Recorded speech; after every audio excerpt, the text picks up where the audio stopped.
Hi అండి, welcome to సాయిస్ kitchen. బాగున్నారండి మీరు? మేమైతే బాగున్నామండి.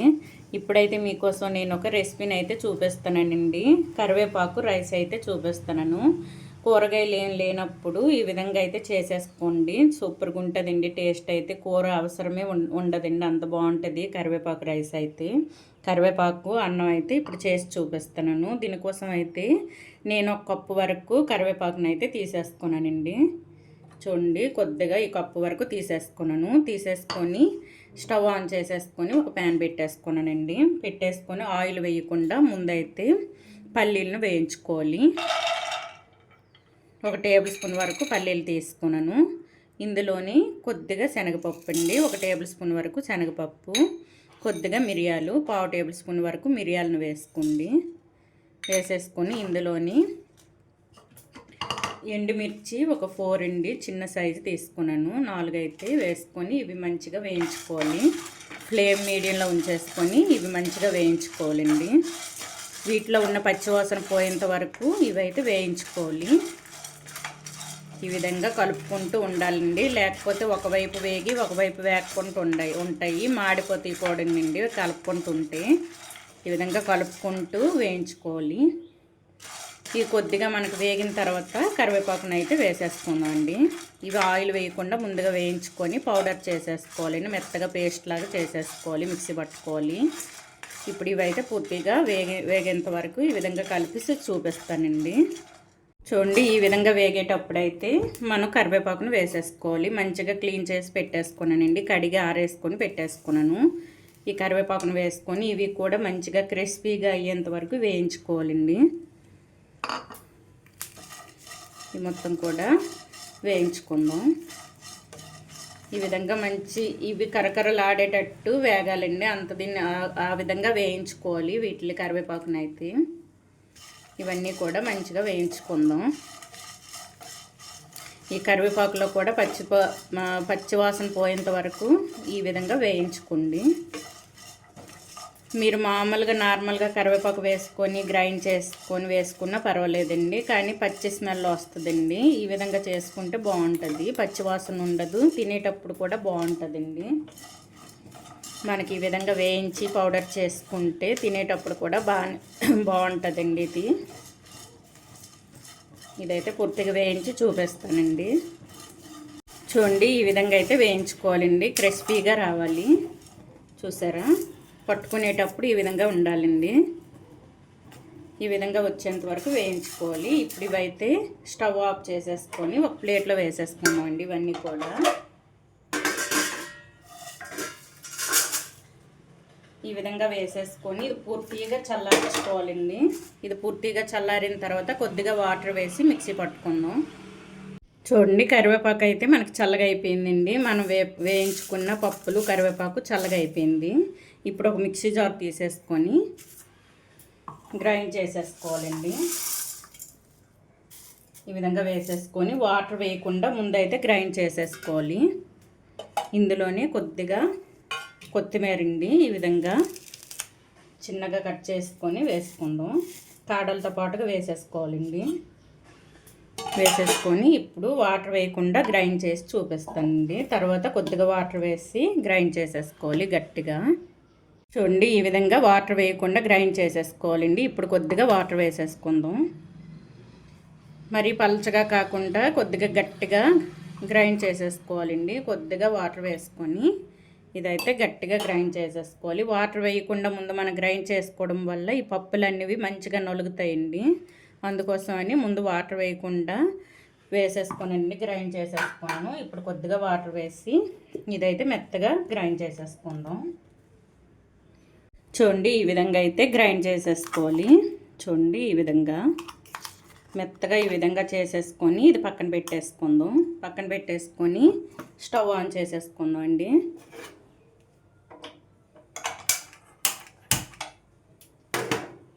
స్టవ్ ఆన్ చేసేసుకొని ఒక ప్యాన్ పెట్టేసుకున్నాను. ఇందులోని ఒక 2 టేబుల్ స్పూన్ వరకు ఆయిల్ వేసేసుకుందాం అండి. వేసేసుకొని కొద్దిగా ఇది వేడైన తర్వాత పోపు దినుసులను అయితే వేసుకుందాం. చూడండి, ఆయిల్ అయితే మనకు వేడైందండి. ఇప్పుడైతే పోపు దినుసులను వేసుకుందాం. ముందుగా ఒక 1/2 టేబుల్ స్పూన్ వరకు ఆవాలు వేసుకోండి. కొద్దిగా శనగపప్పు, ఒక 1/2 టేబుల్ స్పూన్ వరకు శనగపప్పు, కొద్దిగా మినప్పప్పు అండి, అన్నీ 1/2 టేబుల్ స్పూన్ వరకు వేసేసుకోండి. ఇందులోనే 1 టేబుల్ స్పూన్ వరకు జీలకర్రను వేసుకోవాలండి. 1 టేబుల్ స్పూన్ వరకు వేసేసుకుందాం. ఇవైతే మంచిగా కలిపేసుకుందాం. ఈ మొత్తం కూడా మంచిగా ఈ విధంగా వేయించుకోవాలండి. ఇప్పుడు ఇందులోని కొద్దిగా పల్లీలండి, ఒక 2 టేబుల్ స్పూన్ వరకు పల్లీలను వేసుకుంటున్నాను. ఇందులోనే కొద్దిగా జీడిపప్పు అండి, మీకు నచ్చితే వేసుకోవచ్చండి, నచ్చకపోతే వేసుకొని అవసరం లేదు, లేకపోతే ఉంటే వేసుకోండి, బాగుంటుందండి టేస్ట్ అయితే.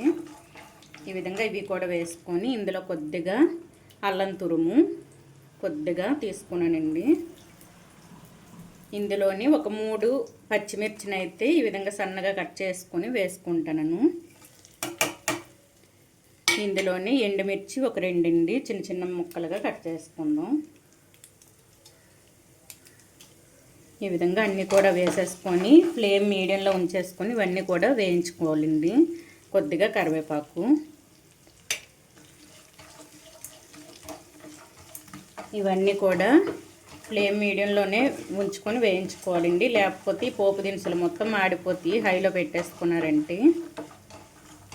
ఇందులో అయితే కొద్దిగా చింతపండును కూడండి, చిన్న ఉసిరికాయ సైజ్ అంత చింతపండుని తీసేసుకొని ఈ విధంగా జ్యూస్ తీసుకొని పెట్టేసుకున్నానండి. ఇది మీకు కావాలంటే మీరు ముందుగా గ్రైండ్ చేసేసుకున్నారు కదండి, కరివేపాకు పల్లీలు ఇవన్నీ అందులో కూడా వేసుకొని గ్రైండ్ చేసేసుకోవచ్చు.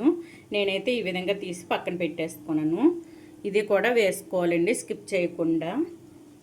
మనకి పులుపు వస్తుందండి, మనం పులిహోర తినేటట్టు వస్తుంది టేస్ట్ అయితే. ఇప్పుడు చూడండి ఇవన్నీ కూడా మంచిగా వేగాయి. ఇప్పుడు ఇందులో ఒక మీడియం సైజు ఆనియన్ అండి, ఈ విధంగా సన్నగా తురుముకొని వేసుకుంటాను. ఇందులోనే కొద్దిగా అల్లం వెల్లుల్లి పేస్ట్ వేసుకున్నాను, లైట్గా వేసుకోవాలండి. ఆల్రెడీ మనం అల్లం తురుము వేసుకున్నాం కాబట్టి కొద్దిగా వేసుకుంటే సరిపోద్ది, అంతే అండి. ఈ విధంగా వేసేసుకొని మొత్తం కూడా మంచిగా కలిపేసుకోవాలి. ఇప్పుడు ఇందులో కొద్దిగా పసుపు వేసుకుందాం, కలర్ కోసం కొద్దిగా పసుపు వేసుకుంటే బాగుంటుంది. ఒక 1/2 టేబుల్ స్పూన్ వరకు పసుపు వేసుకోండి. ఇందులోని టేస్ట్కి నేనైతే 1 కప్పు వరకు అన్నం తీసేసుకున్నానండి. ఈ అన్నంకి సరిపడా సాల్ట్ ఇప్పుడే వేసేసుకోవాలి. చూడండి ఈ కప్పుతో తీసేసుకున్నాను. ఉడికించిన రైస్ అయితే తీసేసుకున్నానండి, 1 కప్పుతో, పెద్ద సైజు కప్పుతో తీసేసుకున్నాను. తీసేసుకొని ఇప్పుడు ఇందులో ఈ పసుపు వేసుకున్నాం కదండి, ఇప్పుడైతే సాల్ట్ని కూడా వేసేసుకుందాం. సాల్ట్ వేసుకునే ముందు ఇందులోన ఇంగు వేసుకోవాలండి, కొద్దిగా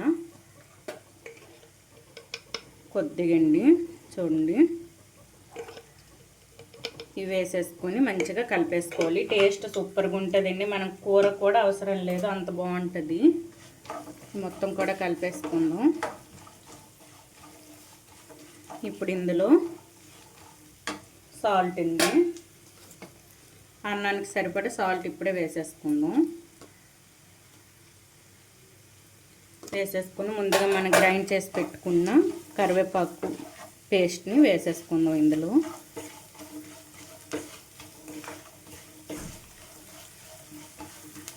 చూడండి ఈ విధంగా అయితే కరివేపాకు పేస్ట్ని ఇందులో వేసేసుకున్నాను. వేసేసుకొని ఇదే మిక్సీ జార్లో చింతపండు మనం తీసి ఉంచేసుకున్నాను కదండి జ్యూస్ అయితే, అది కూడా ఇందులోనే వేసేసుకున్నాను. వేసేసుకొని ఇందులో వేసుకొని ఈ పచ్చివాసన పోయేంత వరకు ఇందులో ఈ వాటర్ పూర్తిగా ఇంకేంత వరకు మనం వేసుకున్న చింతపండు జ్యూస్ ఉంది కదండి, ఇది దగ్గర పడేంత వరకు కూడా ఈ విధంగా కలుపుకోవాలండి. ఫ్లేమ్ మీడియంలో ఉంచేసుకొని ఈ జ్యూస్ మొత్తం దగ్గర పడాలండి, పలచగా లేకుండా కొద్దిగా దగ్గర పడేంత వరకు ఈ విధంగా కలిపేసుకోవాలి. ఇప్పుడు ఇందులో కొద్దిగా 1 టేబుల్ స్పూన్ వరకు గరం మసాలా వేసుకుందాం. వేసేసుకొని ఈ మొత్తం కూడా ఒకసారి కలిపేసుకుందాం అండి. చూసారా దగ్గర పడడం స్టార్ట్ అయింది. ఈ విధంగా ఉండేటప్పుడే మనం రైస్ని కూడా ఇందులో వేసేసుకుందాం. ఉడికించిన రైస్ని అయితే ఇందులో వేసుకొని మొత్తం కూడా ఈ కరివేపాకు పేస్ట్ పట్టేటట్టు కలిపేసుకోవాలండి. చూడండి ఇదైతే మనకు దగ్గర పడింది. చూడండి ఈ విధంగా ఈ జ్యూస్ మొత్తం ఇంకెంతవరకు ఈ విధంగా ఉంచేసుకొని ఇప్పుడైతే మనం రైస్ని అయితే వేసేసుకోవాలి. పూర్తిగా నేను ఈ 1 కప్పు రైస్ని అయితే వేసేసుకుంటున్నాను. వేసేసుకొని మొత్తం కూడా కలిసేటట్టు కలిపేసుకుందామండి. ఫ్లేమ్ మీడియంలో ఉంచేసుకొని ఈ విధంగా కలిపేసుకోండి. చూడండి ఈ విధంగా అయితే అన్నం మొత్తం కలిసేటట్టు కలిపేసుకోవాలండి. నేను వేసుకున్న సాల్ట్ అన్నీ కూడా కరెక్ట్గా సరిపోయింది. వేసుకున్న మిర్చి ఇవన్నీ కూడా కరెక్ట్గా సరిపోయి ఎక్కడ అన్నం ఈ విధంగా లేకుండా మధ్య మధ్యలో వైట్గా కనిపించకుండా ఈ విధంగా మొత్తం కూడా ఈ కరివేపాకు పొడి అనేది కలిసేటట్టు కలిపేసుకోవాలండి. మనం పేస్ట్ వేసుకున్నాం కదా, ఈ పేస్ట్ మొత్తం వీటికి అన్నంకి పట్టేటట్టు కలిపేసుకోవాలి. ఇప్పుడైతే మనకి ఇది రెడీ అయిపోయిందండి. ఇప్పుడు ఒక ప్లేట్లో తీసి చూపిస్తాను. చూడండి ఈ విధంగా అయితే ఉంటుందండి. దీనికి మనం కూర కూడా అవసరం లేదండి, సూపర్గా ఉంటుంది. పులిహోర కంటే బాగుంటుందండి. ఈ విధంగా కరివేపాకు రైస్ అయితే ఈ విధంగా చేసుకోండి, కరివేపాకు అన్నం. చూడండి ఇప్పుడు ఇది ఒక ప్లేట్లో తీసి చూపిస్తానండి. ఈ విధంగా అయితే చేసుకోవాలి. ఇప్పుడు స్టవ్ ఆఫ్ చేసేసుకొని ఒక ప్లేట్లో తీసి చూపిస్తాను అండి. చాలా టేస్టీగా ఉండే కరివేపాకు అన్నం అయితే మనకు రెడీ అయిపోయిందండి. కర్రీ లీవ్స్ రైస్ అయితే మనకు రెడీ అయిపోయింది. ఈ విధంగా అయితే చేసేసుకోండి. కూర కూడా అవసరం లేదండి, అంత టేస్ట్ ఉంటుంది, బాగుంటుందండి. రైస్ అయితే ఈ విధంగా ఈజీగా చేసుకోవచ్చు. చూసారా, మనం రైస్ ఉడికించుకొని ఉంచుకుంటే ఈజీగా మనం చేసుకోవచ్చండి రైస్ని అయితే. చూడండి సూపర్గా ఉందండి టేస్ట్ అయితే. ఈ విధంగా అయితే చేసి ఇంట్లో పెట్టండి. పిల్లలైనా పెద్దవాళ్ళైనా చాలా ఇష్టంగా తింటారండి ఈ కరివేపాకు అన్నాన్ని అయితే. ఈ విధంగా అయితే చేసి పెట్టండి పిల్లలకి. చాలా హెల్దీ కూడండి ఇది. మనం కరివేపాకుతో చేసుకున్నాం కదా, హెల్దీ రెసిపీ ఇది. ఈ విధంగా అయితే చేసేసుకోండి కరివేపాకు అన్నాన్ని. ఈ కరివేపాకు రైస్ కనుక మీకు నచ్చినట్లయితే అండి లైక్ చేయండి, షేర్ చేయండి, నా ఛానల్ను సబ్స్క్రైబ్ చేసుకోండి. ఓకే, బాయ్ అండి.